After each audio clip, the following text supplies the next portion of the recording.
حتیٰ کہ آپ نے 70 بندوں کی دعوت کو قبول فرمایا۔ سبحان اللہ، کتنے بندوں کی؟ 70 بندوں کی 70 بندوں کی دعوت کو آپ نے قبول فرمایا۔ اور جب وہ دن آیا اور آپ نے ہر ایک کے گھر جا کے ہر ایک کے ساتھ مل کے کھانا کھایا، روزہ افطار کیا، سبحان اللہ، اور اسی دن ہی آپ نے اپنے آستان بغداد شریف پر بھی روزہ افطار فرمایا۔ ماشاء اللہ، تو جب دوسرا دن آیا، جس کے گھر حضور شہنشاہ بغداد جا کے روزہ افطار فرمائے، اس کا پاؤں زمین پہ کیسے آنا تھا؟ وہ جناب کہتا پھر رہا، یار میرے نصیبوں جیسا کون ہے، میرے بختوں جیسا کون ہے، مجھ جیسا کون ہے؟ کل سرکار شہنشاہ بغداد نے میرے گھر میرے ساتھ روزہ افطار فرمایا۔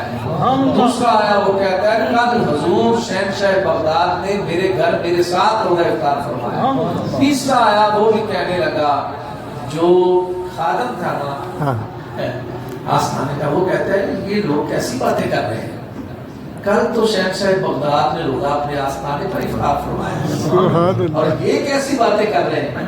اور وہ نا خادم آیا حضور شہنشاہ بغداد کے پاس، حضور لوگ نے ایسی ایسی باتیں کر رہے ہیں کہ آپ نے، کوئی کہہ رہا ہے میرے گھر روزہ افطار کیا ہے، کوئی کہہ رہا ہے آپ نے روزہ میرے گھر افطار فرمایا، حتیٰ کہ آپ تو کسی جگہ پہ نہیں گئے، آپ نے تو روزہ اسی دن اپنے آستانے پہ فرمایا۔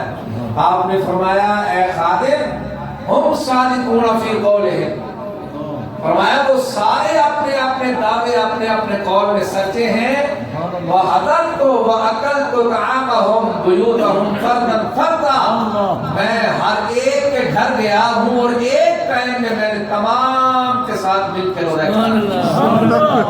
نعرہ تکبیر، نعرہ رسالت، نعرہ تحقیق، نعرہ حیدری، نعرہ غوث اعظم۔ اور اشرف علی تھانوی بانی دیوبند وہ لکھتا ہے کہ اللہ کا نیک بندہ آنے واحد میں ایک گھڑی میں کئی جگہوں پہ جانا چاہے تو جا سکتا ہے۔ سبحان اللہ، اس پر ترمذی شریف کے حدیث پاک ہے، حضور علیہ الصلوۃ والسلام نے فرمایا اے بلال تو کون سا عمل کرتا ہے، میں جنت میں اپنے آگے تیرے چلنے کی آواز کو سنتا ہوں۔ سبحان اللہ، یعنی کہ تیرے چلنے کی آواز کو میں جنت میں سنتا ہوں، تو عمل کون سا کرتا ہے؟